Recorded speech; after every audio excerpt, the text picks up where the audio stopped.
ba yes nti makwakọ ye ene wa ye oba no no oba na wo ye no so be na ade stay wo se ye mra na anyimi ntum ya ye mra wo wa wukuro ezo obi na ability kwato my boyfriend be ma ability akoto be boyfriend ko eni esiba no oba so de na papa de kala family de esiba yes e ja be de ni enyam ni nyina ni se mu ye queer people yes na adinu yare nso de ye ni bebri na se wunya adinu yare no anu apantuma da so ye if you said chief psychiatrist nso aka say oh etimi treat disorder no and be ko dia adentina mu mi ensem renye hwe no mum rather than say mo shisha mra ni anyintum mo shisha mra ni anyintum mo shisha mra ni anyintum ye bo awo mo na say that yes as soon as nipa benya idea bi say me pese me sesa mabosu ama say be koma me ko be ma fa meto no nya adwene mu hawo which a psychiatric doctor so be hu say yetimi treat man ko tikedi pa de ba team so person no ko be ma fa no to ne pe ye fa no ko de ko hade yare so say mo man kwan mo say ma ni to mo ni nani say pa ni for crowd mo ye sa mo so adwene na me ti ana me ko nani mi no mu ye no we Ghanaian Times okay be me bia onu waware he has been a husband 4 times and a wife once bema mama ki baby oha o kan wi a na fi me comment he has been a husband 4 times and a wife once. How? 14 February 2001 Ghanaian Times. Or say forget about Victor or Victoria. Yeah. This is the weirdest sex change story ever, and it has more twists, turns and cuts than any screenwriter could ever dream up. David Kim has been married 5 times, once to a man after undergoing sex change surgery. Now he has returned to being a male and is planning to remarry the very wife he gave up to become a girl. The gender-bending granddad, who has 3 daughters and 8 grandchildren, plans to have a double mastectomy to get rid of his size 40D breast and insists he has rediscovered the man inside him.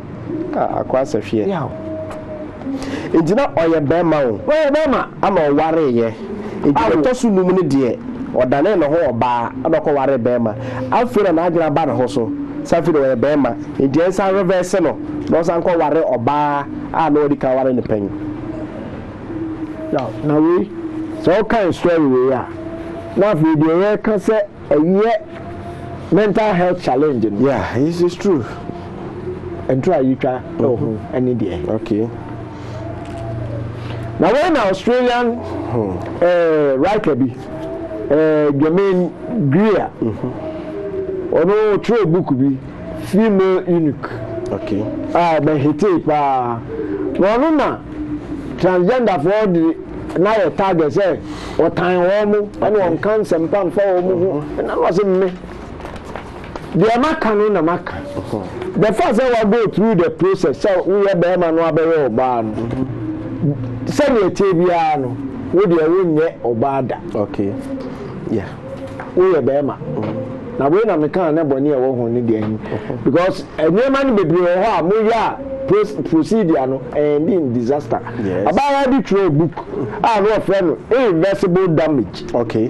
Person say we go through to an amount say free hand ma ko ha no ewi ase na du ba bi no utumi hu say ye mistake be na mayi me so twesa yenye yi o twesa yenye yi enti book no ba bonti na LGBTQ for start mo nyi free self so be mu say na so na me book we na mo ni enti no book no be bestseller. Okay. E ma nipa bi di akire say ye pe book no then some o kan wo mu no so no true irreversible damage and then ma baby young boys almost ye ma and o transit and na de owo youthful exuberance. Yes. O china no a wanyini no a afi nkwa uti baby na no awofo na tebiem ɛhɔ na abɛ start abɛndwe wɔn abɛfa drugs na afei akwa no sɛ korea ni a wɔka was deep down is insecurity ɛhɔ na abɛhu sɛ wotu anamɔ na akɔ baabi bɔne yɛn hwɛ dwemɛngi a transgender women are not women and we are two men. And the second video no okay we about to share no banner before that the yemfa message we in was from Mr. Salifu Janga, Northeast region of Ghana. I want you people to accept the debate. Oh, and then can Islam into the episode. I meant to message, you know. So I say I forgotten from Elio Krum, Western North region. You are doing a great work, okay. We also will say greetings to you all from Elubo, okay, in Zama land. Also needs branch. I am Jonathan, okay. I say Zama for me here branch whole. I see you are number one. I'm then. Father one, okay. One also ready our day by and the message you capture the second video room. I say Yahweh bless you all for giving us this insightful education. I'm Sir Tommy at Akim Achiase Wanda, okay. You second video, no? Is it Jamania Greer and German Greer? Transgender women are not women. And it's BBC News Night, sir. You video, no? Emra Tiawa. Okay. Okay. Now, Mamia, or no, your friend German Greer, or also Lydia or Cartois. That is of a share. Me win Paladrina or Mudurasa, but I don't know. That's a sub a dumbo, sir. I dream how so the Mocano. Seriously. Hi. Okay. Yeah, we are dreaming how we feel. I've been acting. Okay. Yeah, etuo na ayi ekwan a eho na edi agro eba we ya etuo no ebugu sabe grease bia ni wa ebugu ma fe utumi ye de wo pese odi ye te se ne oba de no ye tie no a ye di ye no enti ebe wi ase no se ne kwaku kan ni mre bi no se ontimi nsire go chimi kakra bi a obeyo yeah. What spectator, Saturday, October 7th, 2006. Was it the men in Pampers? Okay. Homosexuals are born to have medical problems. The orifice at the end of the alimentary canal known as the anus has sphincter muscles that help in the elimination and retention of waste. You must be capable of retaining feces until you get to their toilet bowl, and then you can offload in peace. No court case. The anus and rectum of humans lose their elasticity of the sphincter due to sex, and once this elasticity is lost, feces drips out uncontrollably. It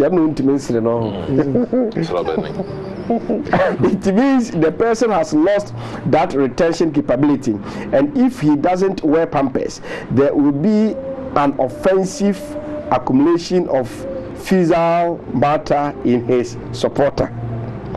This shows clearly that the anus is not automatically or psychologically adaptable for sex. It is used for sex.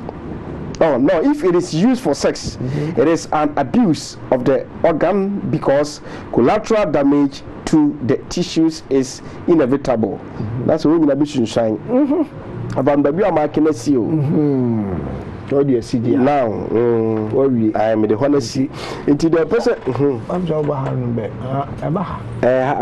oh, okay. You can see now. What answer the way now? What's your paper? I know Daily Graphic, Monday, July 7th, 2015.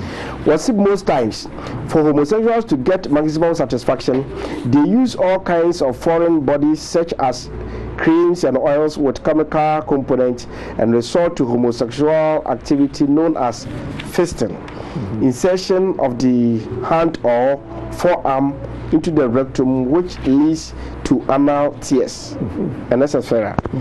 All these sexual activities, including oral sex, have serious physical and mental effect on homosexuals.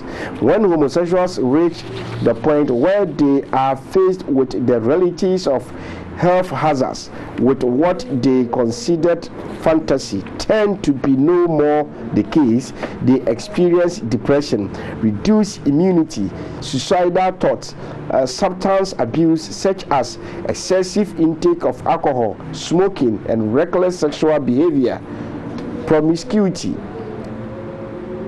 decreased lifespan, and of course HIV/AIDS, herpes, and oral cancers.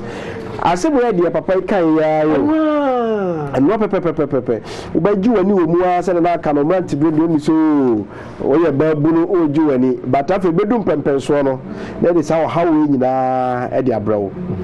Wow, you will say because when the embassy me ni nyina and there afa utu am for pa sir we education pa wo ko so the bro no. The Mirror, Saturday, September 9th, 2006, page 11. Or say health risk for gays and lesbians. Sexual relationship between members of the same sex expose gays, lesbians, and bisexuals to extreme risk of sexually transmitted diseases, physical injuries, and mental disorders, and even a shortened lifespan. And no crowd em yano. And do baby I say, because he brought trust a Bible him. Was say nipa young kwana na aka na wa. And nyame ate so dia ba mfie aduoso na no kra bro so a adom na mbisa dey say na nipa no bi wo ho a o ma di bro 75 years but they are still living. We read so say na we ba aba beto nkwa so to di ka dey ato Bible nim na o nkwa so tia anya wa beka se trend na aka but triple point for di ku ni bi ni because yen to so levels of promiscuity prior to the AIDS epidemic.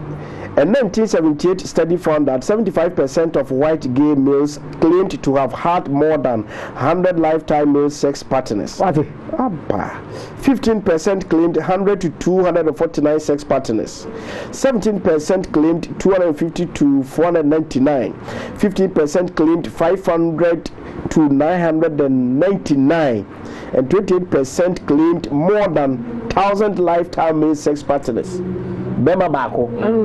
Boom babe member be empim to gum fawo way for na ana cancer any neke kan ho ema trunko sexually transmitted disease ade na ema heterosexual sex nye ebi yes but all can numbers here that may be any how or you are not your girlfriend or what normal of multiple I see mama kuma kwa your kron ade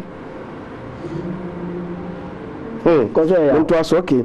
Also, levels of promiscuity subsequently declined, but some observers are concerned that promiscuity is again approaching the levels of the 1970s.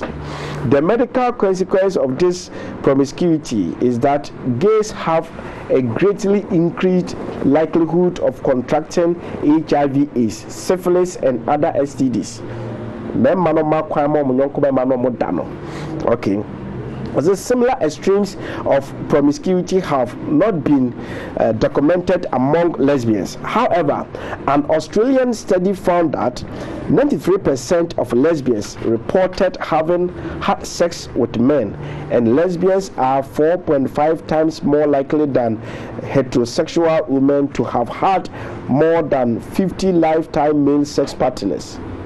Any degree of sexual promiscuity carries the risk of contracting STDs. Your physical health. Was it common sexual practices among gay men lead to numerous STDs and physical injuries, some of which are virtually unknown in the heterosexual population. Lesbians are also at higher risk of STDs, in addition to diseases that may be transmitted during lesbians' lesbian sex. A study at an Australian STD clinic found that lesbians were 3 to 4 times more likely than heterosexual women to have sex with men who were high risk for HIV. It is well established that there are high rates of psychiatric illness, including depression, drug abuse, and suicide attempts among gays and lesbians.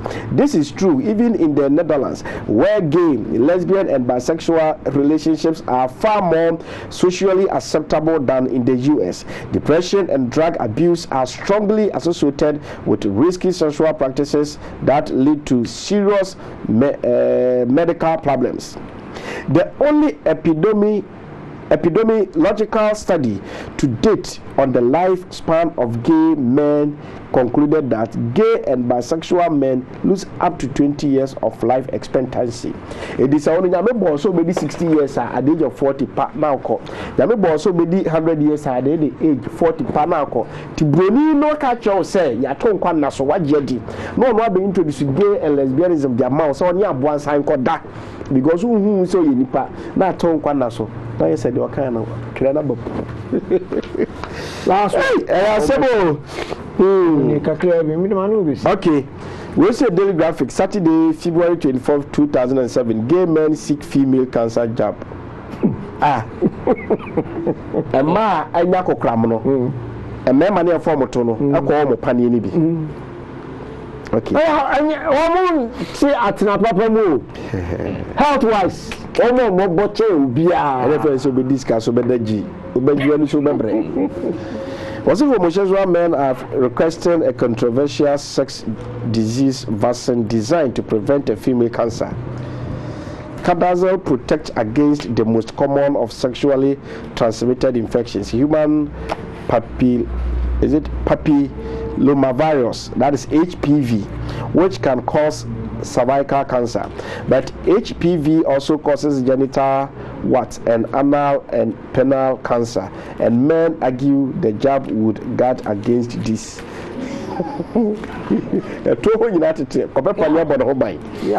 Many private clinics are offering it to men. One in London said it has immunized dozens in the last 6 weeks. Wow.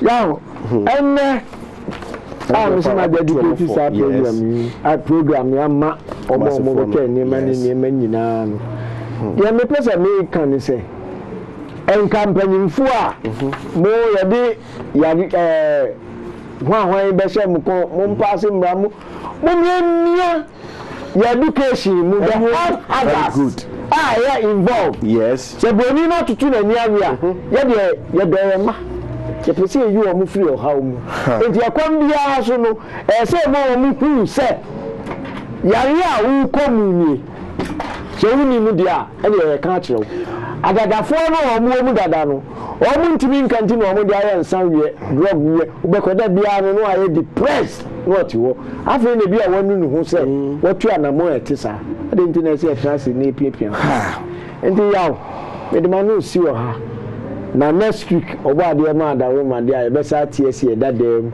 Ishmael niema asaba opa on say ye ka say broni empe bibini papa o man fo ntiase kwakọ mo say ne dia TV issue ene dia mobile phone issue na TV na mote so kra nye broni nim dia wonu introduce issues a gay lesbianism other stuff for the chrome a edi o mawu no wode be sha wo ko what town chrome aka che say ya ware mienu miensa ye yo no ye njai na ebo na yate ase afi do saka che say be ma na eno so de ba be share ko mo be ya ibroni akunku ma de share aba sebiota fracha o mada ne ensawefo efandro no wode be share ye so ye se mpanifo yi omuni sino makanti omusi yo yate yene nam ho na ya wa ha ye twoma mpani o ba bagya tum yes ene yete ha na wa be sesa yakọ ofafa 70 BC ebre no so mate edwesi ofa poku danko executive director the freedom mind movement ana wote ne kano wode na no asie be ko owura Israel kroba na ansa na no be ka no messages ne kakra de gatonde kakra ato so e de amamo yemfa emfri ha to one o say I want you people to accept Oh, Papa, my main kind message we. I say I want you people to accept the debate through Islam Foundation and an organization funded by brother is calling you people for. I don't understand why you people have been running away from such a debate, because I believe such an open debate will more open-minded people understand. If I told you flash and minded people understand you or